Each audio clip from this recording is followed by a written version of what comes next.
What's good, YouTube? This your boy Quinn Wade, basketball analysis, coming to you with a quick video showing you the top 10 players in the league. This is just my opinion, but you can comment, like, subscribe, and share. But I want you guys to comment on the video to let me know y'all list so we can debate it out. Let's just be nice and cool about it. Let's see if we can get the list right.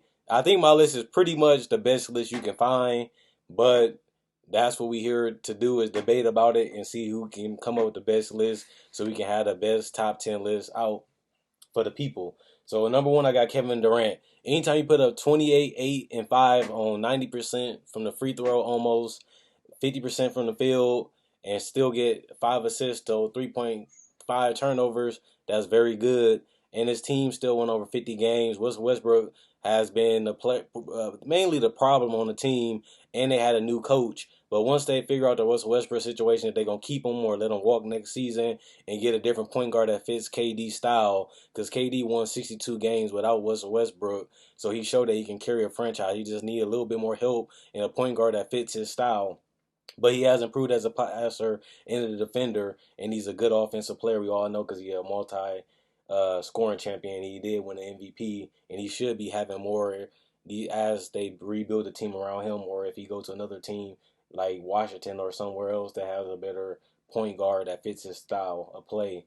Kawhi Leonard is number two. His two-way player abilities to be able to score on 50% and 45 from three and still be the best defensive player in the league and still be able to be efficient while doing the toughest assignment offensively and defensively.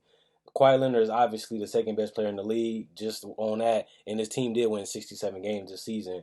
The most overrated probably is Stephen Curry. His numbers are high, but he's just unguardable, and he do bring a lot of things to the table. But his team is absolutely constructed ridiculous. Even though he is the head of the team, he is the best player on the team, so you got to give him the MVP because they win all these games, and it's majority because of him. But this team is stacked. This team is loaded and stacked with firepower, and it's the coach that's made the team and the player and Steph Curry job a lot more easier. So Steph Curry actually dropped to number three to me after I thought he was the best player in the league, but after I started watching some footage and watching some games, I had to drop him down to number three over under Kawhi and Kevin Durant. James Harden is number four. He carried teams ever since he got traded to the Rockets. He had Omar Ashik, Jeremy Lin, and Chandler Parsons in the Western Conference. He been carrying teams to the Western Conference to the playoffs. DeMarcus Cousins have been having trouble doing that. Anthony Davis been having trouble doing that. And this is the Western Conference. And he still went to the Western Conference Finals without that much help. Josh Smith, who was washed up at that point, and Dwight Howard, who diminished because he don't get that much shot attempts. James Harden carried this Rockets team to a Western Conference Final berth.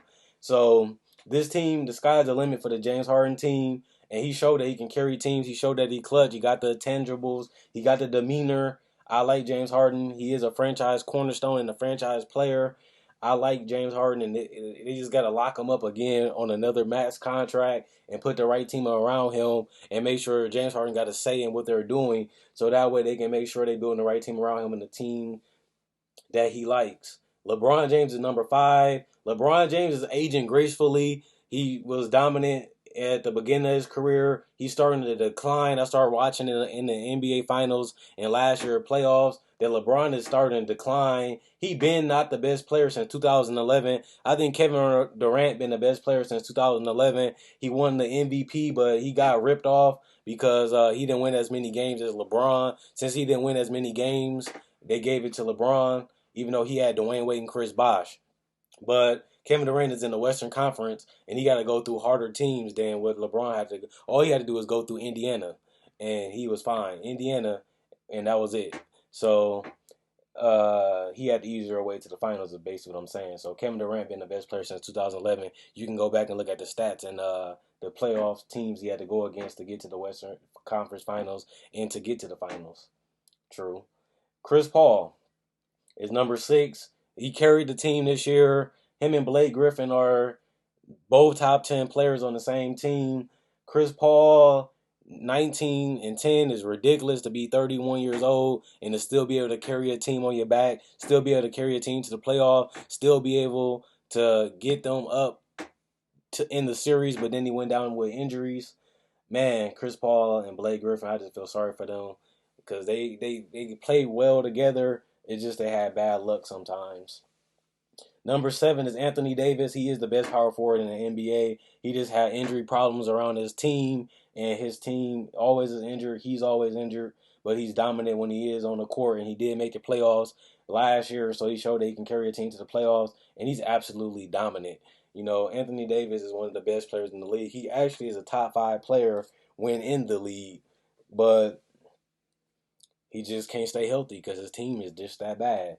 Now that Drew Holiday and Eric Gordon and them is free agents, they can build the team the way they need to build it around Anthony Davis so that way he can stay more healthier and basically be healthy so that way he can play more games. They got the right coach. They just got to have the right team built. And this year we're going to see what type of team they put together because they got a lot of cap space and they got a lot of clear cap from Eric Gordon and Drew Holiday contracts. Number 8 is PG-13, one of the best defenders in the league. He was the best defender until he got passed up by Kawhi Leonard, who was the defensive player of the year. He showed that he can carry a team to the playoffs this year. Indy almost won the series because Paul George was absolutely dominant. He shoot too much threes. His field goal percentage is the only thing he got to improve. He's an outstanding three-point shooter. He's an outstanding defender, but he need to get more to the free throw line. He need to get more to the paint. He need to get more layups, get more dunks. He need to start using his athleticism and get easier buckets besides settling for threes all the damn time. And that's the biggest hole in his game. For him to be that athletic, he settled for too many threes. And I think that's going to be detrimental to his game in the future. If he want to climb up this list, he's going to have to stop settling for threes and actually try to get in there and get some easy buckets and get to the free throw line. Number 9, I got Blake Griffin. Blake Griffin he was number 7, but he declined because he missed majority of the season. He's still a top 10 player when healthy. He's absolutely dominant. Is he the best passer as a power forward, the best playmaking power forward in the league? He can absolutely dominate. Him and Anthony Davis, the best scoring power forwards in the league. You know, he adds so much to his game. He improved his free throw line. He just works so hard. All he got to do now is just add to his defense. Once his defense catch up with his offense, Blake Griffin probably could be a top 5 or even top 3 player in the league. He probably can get the peak that CP got to because Chris Paul topped out as a top 3 player in the league.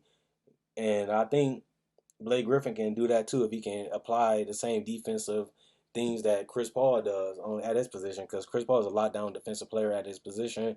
And Blake Griffin, if he can become one of those, maybe he can be a top 3 player in the future too. But that's the thing you need to improve. And number 10 is Russell Westbrook.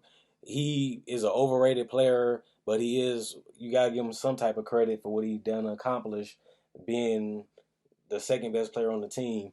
Russell Westbrook does stat pad with the rebounds. I know you guys say he's an outstanding rebounder, but watch my NBA breakdown. Russell Westbrook gobbles rebounds that he doesn't have to get. He sits back to get the rebound. He hogs the rebounds. When Steven Adams, Serge Ibaka, and Enes Kanter are outstanding rebounders for their position, they really don't need Russell Westbrook grabbing rebounds. He can go out and get out on the fast break and use his athleticism to get easy, high percentage shots. Instead, he settles for low percentage shots and mid-range pull-ups and contested layups when he can just get fast break layups and dunks and free throw. He probably can get more and ones and stuff. You know, Russell Westbrook is overrated, but he still is at the bottom of the top 10 list underneath Blake Griffin, Paul George, Anthony, Chris Paul, LeBron, James Harden, Steph, Kawhi, and Kevin Durant. Russell Westbrook is number 10 on my list. Let me know what you guys think. Check out my website, analysisplayground.com. If you like basketball, for NBA breakdowns, rookie analysis, summer league analysis, NBA mock draft will be coming out when the draft lottery comes, and it's going to be exclusively only on the website. So make sure you sign up with your email address and sign into as a member to my website. All of those are all free, and you get notifications when the website is updated, but you just got to sign up to the email list. Remember, I'm eventually going to leave YouTube to only be on analysisplayground.com, so make sure you get in on the action. All you got to do is click on the analysisplayground.com link, and it'll send you to the website and sign in with your email address, and it will automatically let me notify you when new content's on analysisplayground.com. And remember, like I said, I'm eventually going to leave YouTube, so you got to watch out that one day I might not be here again, and you might not know how to get to me. But like I said, you got to go to analysisplayground.com, and you should be fine. Quinn Wade Basketball Analysis signing out. Let me know what you guys think in the comment section below.